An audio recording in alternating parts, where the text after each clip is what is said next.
दो साबिक वज़ीर आज़म को सजाएं सुनाने वाले असाब अदालत के जज मोहम्मद बशीर रिटायर हो गए। जज मोहम्मद बशीर 13 मार्च 2012 को असाब अदालत में तैनात हुए थे। 12 साल तक बतौर असाब अदालत जज खिदमत सर अंजाम देने के बाद रिटायर हो गए।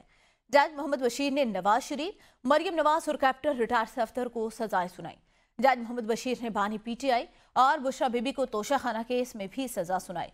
जज मोहम्मद बशीर के बाद सदर मुमलिकत आसिफ अली जरदारी के खिलाफ केसेस भी जेर समात रहे। जज मोहम्मद बशीर ने साबिक वज़ीर आज़म शाहिद खाकान अब्बासी, राजा परवेज अशरफ और यूसुफ रजा गिलानी के खिलाफ केसेस भी सुने।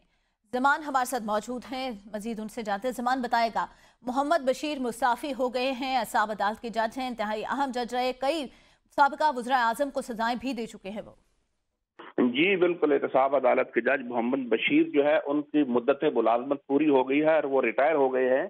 उन्होंने दो साबिक जो वज़ीर आज़म हैं उनके खिलाफ फैसले किए थे, उनको सजाएं दी थी। बानी PTI के खिलाफ, बुशरा बीबी के खिलाफ भी उन्होंने फैसला किया और उस फैसले के बाद उन्होंने मेडिकल रुख्सत ले ली थी और रुख्सत लेने के बाद एक बार दोबारा उन्होंने ज्वाइन किया और कुछ दिन जो है ड्यूटी करने के बाद दोबारा रुख्सत पर चले गए थे।